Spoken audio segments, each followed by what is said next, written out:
Here we go again with this topic here. Rich Paul is back at it again. I came across a video here earlier today on X, and I want to read the description. It says, Rich Paul says LeBron James winning another championship does nothing for his legacy. Rich Paul just dropped a statement so bold that basketball fans are already going crazy over it. According to Paul, nobody in basketball history can sit in a room and talk basketball on LeBron James's level. That basically places LeBron on his own private island, supposedly above legends like Michael Jordan, Kobe Bryant, Magic Johnson, and Larry Bird. That is a massive claim, and once you start digging into basketball history, it becomes much harder to defend. So what do you think? Is LeBron really operating on a level above Jordan and Kobe? Or is his longtime agent simply doing what agents do and hyping his guy? Let me know in the comments. Okay, perfect. So take a listen to Rich Paul here and what he had to say, and then we'll come back and continue on. See, Rich, would it mean the most for them, for their legacy, to win a championship this season? Okay, there's a guy, I don't know if you're familiar with him, named LeBron James. He went to the Philadelphia 76ers after they got Jaylen Brown. Really? Legacy, no, it means absolutely nothing. I'm going to tell you it does, but you may say it doesn't. Tell you it does. You're a fan. Doesn't mean nothing to you his may legacy. say it. What does it do to his? When an agent talks about his biggest client, some hype comes with the territory. That is part of the game. But Rich Paul took it several steps further during an appearance on the Game Over podcast. He argued that another championship would not meaningfully change LeBron James's legacy because, in his view, that legacy is already secure. Fair enough. That is an opinion people can debate. But then came the statement that really had people looking sideways. Rich Paul suggested that there is nobody who has ever picked up a basketball who can have a real basketball conversation with LeBron James on his level. The message was clear. LeBron supposedly sits in a basketball category where no player from the past or present can walk into the room and truly challenge his knowledge or standing. There's nobody to ever pick up a basketball that can have a conversation with him about basketball. A discouraging conversation. They can talk about it all they want, but they can't deprive him of anything in the basketball universe. There's no room he can't be in when you're talking about basketball amongst every great that ever played the game. Think about how heavy that claim is. Taken literally, it would mean 5-time champion Kobe Bryant and 6-time champion Michael Jordan could not sit across from LeBron and discuss the game as equals. It puts LeBron above Jordan, Kobe, Magic, Bird, and basically everybody else who helped shape NBA history. That is not regular praise anymore.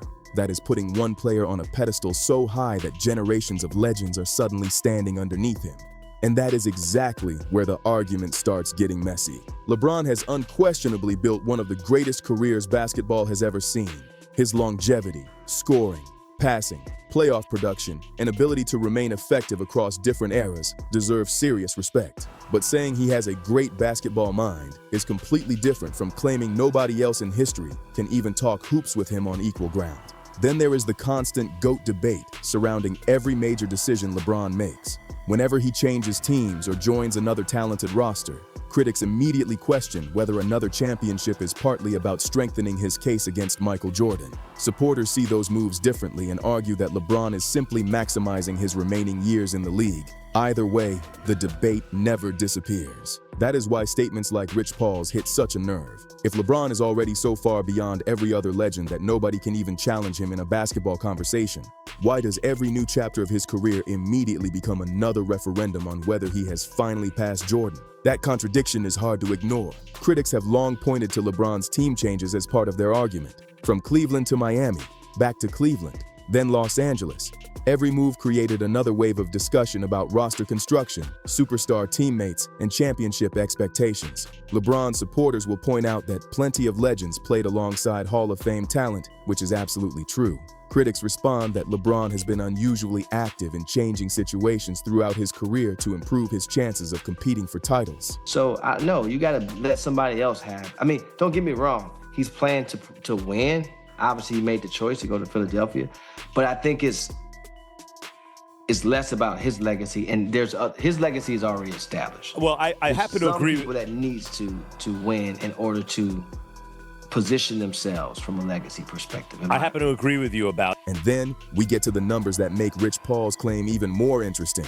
Take turnovers. Because LeBron has handled the ball for an incredible number of possessions across an extremely long career, he has accumulated more turnovers than any player in NBA history. His supporters correctly note that longevity and massive usage play a huge role in that record. Still, if the argument is that LeBron stands completely above every basketball player who ever lived, critics are naturally going to bring up imperfections in his resume.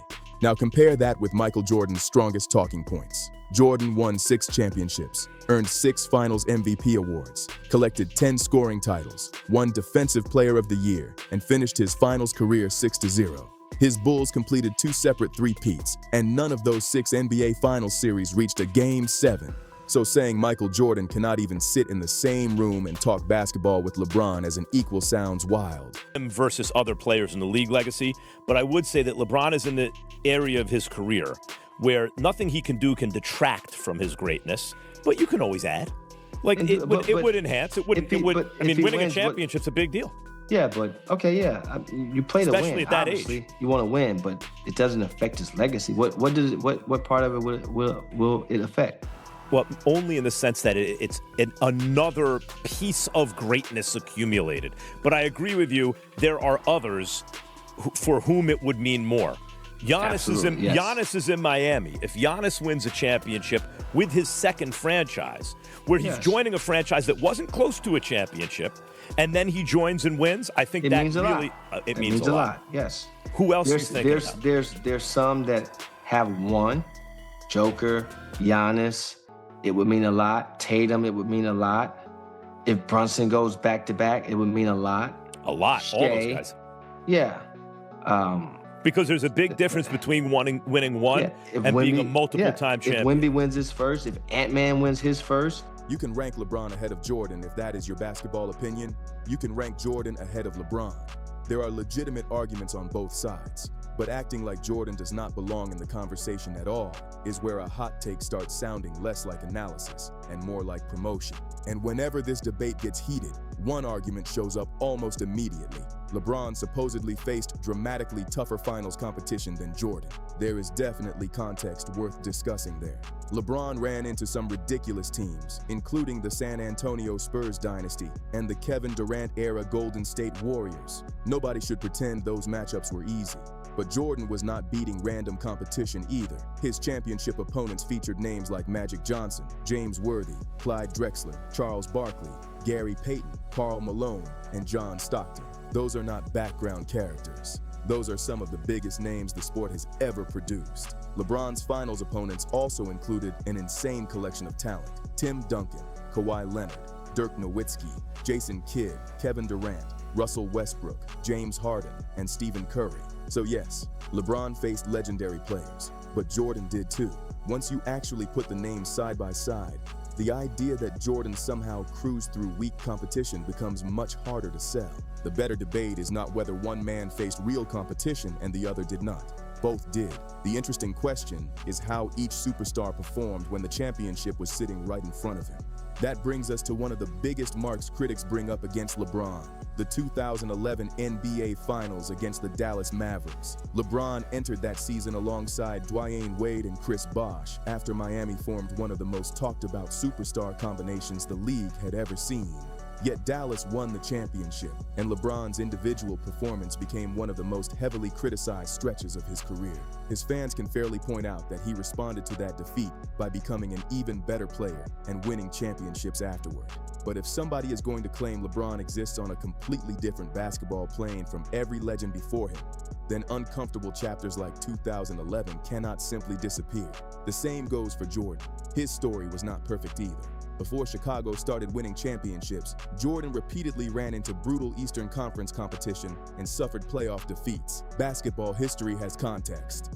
That is exactly why turning the GOAT discussion into LeBron knows basketball and everybody else is beneath him feels way too simple. There is also the 2020 championship, another chapter people still argue about. LeBron and the Lakers defeated the Miami Heat in the NBA Finals after the season was completed inside the NBA bubble. Supporters view that title as proof that LeBron could lead another franchise to a championship under unusual and difficult circumstances. Critics point to Miami's injuries and argue that the matchup became more favorable for Los Angeles as the series developed. Once again, context matters, but Jordan's 6 finals victories came against teams loaded with elite talent as well. Magic's Lakers, Drexler's Trailblazers, Barkley's Suns, Peyton's Supersonics, and the Malone-Stockton Jazz were serious opponents. Jordan still walked away with 6 finals MVP trophies. That is why dismissing Jordan's right to sit at the same basketball table sounds crazy. The problem with extreme statements like Rich Paul's is that they flatten decades of NBA history into one convenient storyline. Fans who grew up watching LeBron naturally have a deeper connection to his era, just as older fans may favor Jordan, Kobe, Magic, or Bird. But basketball did not begin when LeBron entered the league, and the game's history cannot be reduced to one player. Kobe Bryant spent years studying footwork, angles, defensive reads, and scoring technique at an obsessive level. Michael Jordan became one of basketball's most dominant two-way guards while carrying enormous offensive responsibility. Magic Johnson changed how people viewed the point guard position. Larry Bird became famous for reading plays before they developed. These guys understood basketball at an elite level, so LeBron can be a basketball genius without everybody else suddenly becoming a student in his classroom. That is the part of Rich Paul's argument that goes too far. Praising LeBron's basketball IQ makes perfect sense. Saying he sees the floor differently than almost everybody who has played the game is also a reasonable argument. But claiming no player in history can genuinely talk basketball with him on equal footing turns praise into something much harder to take seriously. And because Rich Paul has been closely connected to LeBron for years, fans are obviously going to question how objective that statement really is. An agent backing his superstar client is nothing unusual. But when the praise reaches the point where Jordan and Kobe seemingly cannot even enter the discussion, people are going to call it out. LeBron's resume does not need that kind of protection anyway. He has championships, MVPs, historic scoring numbers, elite passing statistics, remarkable longevity, and more than 2 decades of NBA relevance. Those accomplishments already speak loudly. But greatness does not require pretending everybody else is beneath you. The GOAT debate remains alive precisely because Jordan, LeBron, Kareem Abdul-Jabbar, Kobe, Magic, Bird, and other legends built different arguments through different eras. Jordan has his undefeated finals record and 6 finals MVP. LeBron has unmatched longevity and an enormous statistical resume. Kareem combined longevity with championships and individual dominance. Kobe built 5 championship runs while becoming one of the defining players of his generation. There is room at the table for all of them. And look closely at the larger narrative that tends to form whenever LeBron enters a new chapter of his career. Whether it was the move to Miami, the return to Cleveland, the transition to Los Angeles, or whatever comes next, the media conversation immediately becomes bigger than basketball. Expectations explode, championship predictions start flying, and every result gets tied back to his legacy. That is exactly why a statement like Rich Paul's creates so much noise. When you declare that nobody in basketball history can even talk hoops with LeBron on equal terms, you are not simply complimenting LeBron anymore. You are challenging the standing of every legend who came before him. And this is where the whole narrative around LeBron gets even more controversial. Critics argue that when his team wins, LeBron receives a massive share of the credit for dragging another franchise to glory. But when things fall apart in the postseason, suddenly the conversation shifts toward the coach, the front office, injuries, roster construction, or teammates who supposedly did not deliver. Fair or not, that perception has followed LeBron for years, and it creates the impression of a media shield that other superstars did not always receive. Michael Jordan certainly faced heat when Chicago could not get past the Detroit Pistons in the late 1980s. Instead of those losses disappearing from the conversation, they became a major part of Jordan's story until the Bulls finally broke through. Kobe Bryant also took serious criticism when the Lakers struggled after Shaquille O'Neal left. Kobe had to hear all of it before eventually leading Los Angeles to championships in 2009 and 2010. With LeBron, critics believe the media environment has often been more complicated because he became more than just a basketball player. He became an entire business empire. His relationships, influence, and enormous profile mean that every decision creates competing narratives almost immediately. Supporters defend his choices, critics attack them, and the truth usually sits somewhere between those two extremes. That is exactly why Rich Paul's comments hit differently. When somebody so closely connected to LeBron claims that no player in basketball history can sit down and talk hoops with him on equal footing, fans are naturally going to question whether that is objective analysis or simply somebody riding hard for his guy.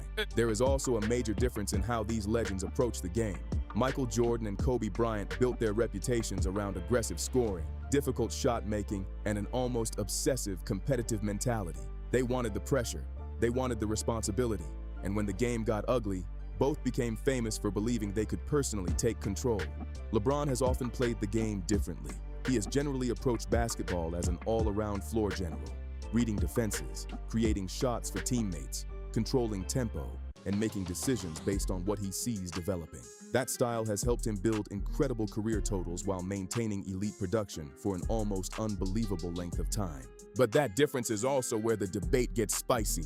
Critics sometimes interpret LeBron's approach as calculated, while supporters call it intelligent basketball. If he passes to an open teammate in a huge moment, one side says he made the correct basketball play, while the other side says Jordan or Kobe would have demanded the shot themselves. That argument has followed LeBron throughout his career, and there probably will never be one answer everybody accepts. The same applies to his team changes. Critics see LeBron moving between Cleveland, Miami, Cleveland again, and Los Angeles as evidence that he repeatedly searched for better championship situations. His supporters see a superstar taking control of his own career in a way previous generations rarely could. Both interpretations exist, but pretending there is no debate at all would be crazy, and longevity cannot settle everything either. Playing at an elite level for more than 2 decades is an unbelievable accomplishment, and LeBron's career numbers deserve respect.